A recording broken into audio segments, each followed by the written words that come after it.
I'm going to just go through the tests again with you. I know you've heard it before, but this is a way just to recap, because there are 3 sorts of tests. There are gluten tests, there are tissue tests, and there are gene tests.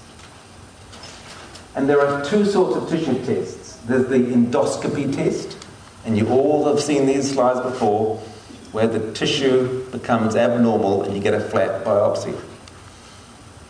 And there are 3 blood tests that tell you about tissue: the TTG, the EMA, and the DGP.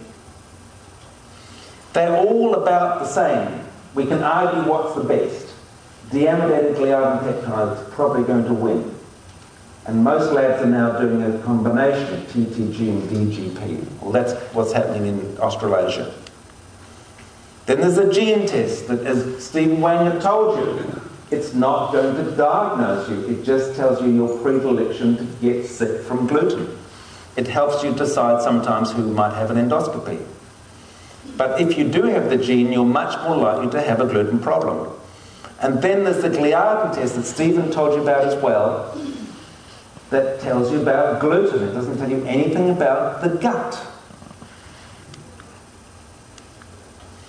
So here's the question, or as David says, here's the thing.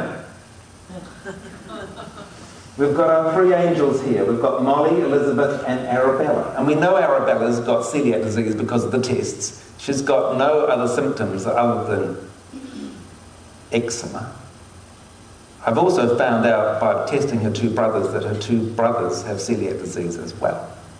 Mother is now gluten-free because of her children. Those children are in their own gluten-free world because the mother's gone gluten-free, the 3 children are gluten-free.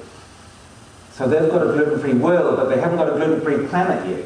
Elizabeth has been living gluten-free for the last 20 years, and Molly for the last 6 years.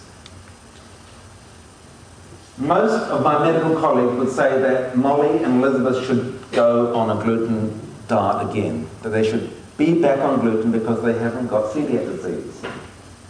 Well, the mums don't want that.